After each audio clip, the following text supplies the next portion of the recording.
Hi there, Scott Hamilton, ROCKFILE, back with another podcast review for your ears. Going to be talking about the new 4K version of Doctor Strange and the Multiverse of Madness. If you want to hear a mostly spoiler-free review of the movie, I did a theatrical review back when it was released in theaters. This will get a little spoilery, because I just watched it on home video and I can talk about all that stuff now. It's been out for a few months. It's been on Disney Plus. You can watch it there.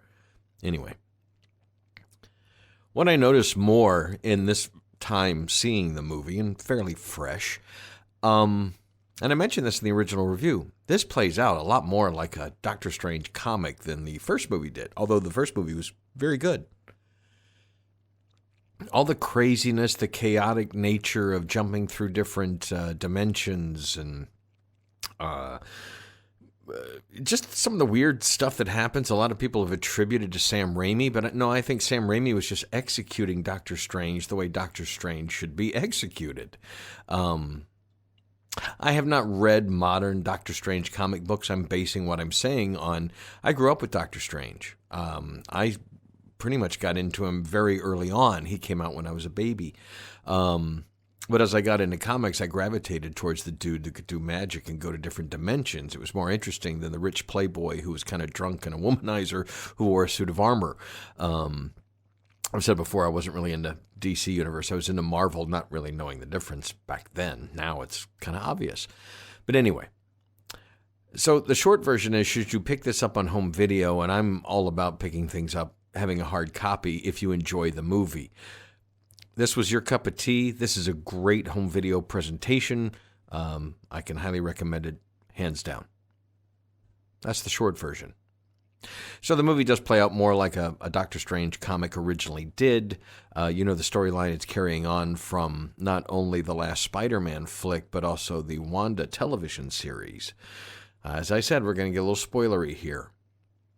So we start off in an alternate dimension with a different Doctor Strange trying to help America Chavez, a new character they're adding, and I thought she was great through the entire movie.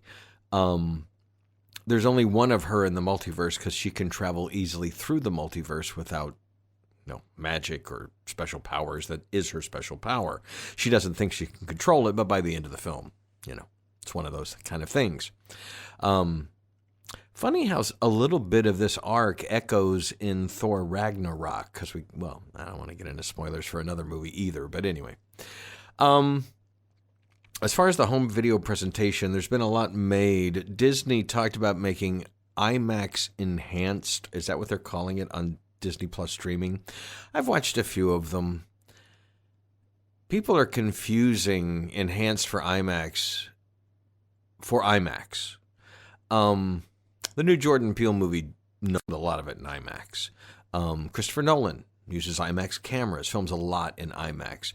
The Transformer movies, few others. For a long time, it was, this movie has 8 minutes of IMAX footage. This movie has 10 minutes of IMAX footage. This movie has 20 minutes. Now we're shooting almost entire films in IMAX, so there's that. I guess IMAX has gone digital. IMAX is a bigger frame. And originally in science museums and stuff where the first IMAX theaters were, it was more of a square format, a 4x3 kind of thing. And as movie companies were trying to come up with other ways to make their movies events, they started with Harry Potter and a few other Transformers, IMAX enhancing their movies and putting them in IMAX theaters, basically adjusting the aspect ratio so it would fit the IMAX theaters better. In modern times, we've seen, like Zack Snyder said, he wanted to show his latest Justice League in IMAX theaters, so he cropped it or whatever, shot it full frame. And then it was cropped for home video and theatrical releases. Now that everybody has a widescreen TV, I don't know how important it is to have that tall aspect ratio. Yes, I thought Justice League looked pretty good, but so long way around back to Marvel movies on Disney Plus are not actually IMAX movies. They're adjusted for IMAX and to fill your screen better. I mean, that doesn't make it clearer, better, anything. It just makes it fill up your screen more.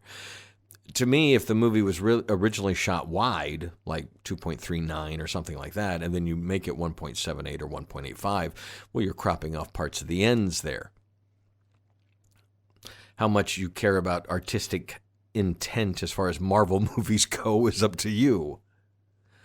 But I like to think that they pay these cinematographers and directors a lot of money to compose these shots. I want to see it how it originally was in the theater. How I saw it in the theater is how I want my home video releases. So there's some people who... There's a whole section of the internet that complains about everything. I can't believe it's not black enough, or, whatever. I don't get it. People complain that, well, we didn't get the IMAX enhanced version on the 4K. None of the movies really... there's been a few 4Ks released where the aspect ratio switches when you get to IMAX footage. They did that on a few Blu-rays back in the day as well. Disney hasn't really done it with the Marvel movies. I don't think they need to. If the movie was shot in IMAX, then show me IMAX footage. That's what I liked about the Transformer films. As bad as the movies were, they were shot very well, and they had a lot of IMAX footage, and the Blu-rays and the 4Ks would go to IMAX aspect ratio when they would show IMAX footage. So I don't know how much of Doctor Strange, if any, was shot in IMAX, and that it's IMAX enhanced on Disney Plus. It's basically to get you to watch the stream, right? It fills your screen more. But I really enjoyed the 4K presentation because you got it super wide, the way it was shot. The HDR, my Dolby Vision lights lit up, looks fantastic, especially when Wanda's using magic and stuff. Really bright, specular highlights. The reds in the movie, when she's in her universe or she does a wave of her magic, it's just this really deep red that, I don't know, TVs didn't really show this kind of red before without some kind of clipping or noise in it, and it's just really robust, this rich red. There's some cool purples, some other, specular highlights when we go through the different dimensions. That's pretty spectacular. I'd almost wish they would slow down those scenes. I would like to spend another half second in each one of those little universes they pop through. This is why this movie will play out really well on rewatches, because you'll catch little things.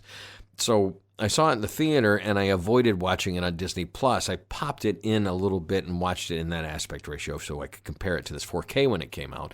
The 4K just came out this week, and I got it on Monday. It came out on Tuesday. My pre-order came in on Monday, and it's taken a whole week to get around to this review. I just haven't had time. But I watched it yesterday, so it's fairly fresh. I really enjoy the movie. Second time through, even better. I mean, I enjoyed it. I walked out of the theater and went, great sequel. Yeah, they continued it. It felt like a Doctor Strange movie. It also feels like a continuation of Wanda and the introduction of a new character. It really does, like most Marvel movies, it satisfies quite a few storylines and things going on in the film. I'd like a little bit more Wong. I'd like a little bit more Doctor Strange, really. We get an overabundance of Doctor Strange, but we get multiple Doctor Stranges. And a lot of people have talked about the two after-credit scenes. The one with Bruce Campbell I like. I think it's going to be cool that he's going to pop up in other movies like Stan Lee. I'm still pulling for Deadpool to take Stan Lee's place as popping up in movies and saying things. Well, the first scene... The movie ends with Doctor Strange. All of a sudden, he's got this third eye, and obviously it pains him, and that's how the movie ends. And it's, oh my God! And then they go into credits, and then all of a sudden he's cool, and he's walking down the street, and this new character appears and says, "Let's go!" And she cuts a hole in the dimension there, and he pops open his third eye and says, "Let's go!" And it's like, okay, how do we get from one to the other? I know these scenes are, but that seemed awfully close. Usually when we see a scene in the mid-credits or whatever, it's like, oh, I don't really know how that relates to what's going on. And yes, definitely we don't know how this relates, but yeah, he goes from, I don't think he knows what his third eye is, to being able to use it, I guess, with her. Nice to have Charlize Theron in the Marvel Cinematic Universe now. So, criticisms. I have a lot less on this second time. They try and do a little too much, but the movie would be less exciting. I don't know what you would cut out of it. It's interesting how they handled the love story with Christine. Being a big Doctor Strange fan, I knew it wasn't going to end as we all hoped, because other things happen. Cue the new character that you saw at the end. That's going to be a thing, by the way. All in all, I think it's a great home video release. If you're a fringe fan of Marvel, I suggest collecting them all. I'm sure this Disney Plus thing is going to go on forever, but still, I like having a hard copy. Well, a friend of mine the other night, we had sporadic internet here on the peninsula. Turned out it may have been statewide, actually. And my buddy was like, yeah, I'm usually excited to go home and figure out what I'm going to watch, but tonight I was like, I'm not even going to try the internet. I'm like, yeah, I have discs. That's why I buy discs. I don't have to worry about the internet. I just pop a disc in and I watch it. And I don't have any problems. I like that. Not to mention the fact that discs push more data than the stream ever could. You get better sound, you get better picture. So I did mention the Dolby Atmos mix, which, by the way, you do have to turn it up a little bit, like most Disney mixes, but not quite as much as you've had to. And it is quite to use this word a second time in the review, a very robust Dolby Atmos mix. A lot of surround sound, a lot of overhead, a lot of spaciousness. We're flying through different dimensions. People are using magic. People are flying. Things are flying around cities. This is a very active Dolby Atmos mix and shows off your home theater quite well. It's going to be one of my favorite home video releases of the year, if nothing else, because it's one of my favorite movies of the year. But I don't think it's high art. I think it's a Marvel movie, and as Marvel movies, it kind of sits mid-level for me. But it also, I like it. What this whole Phase 4 represents to me is Marvel taking chances. Not all the chances have worked.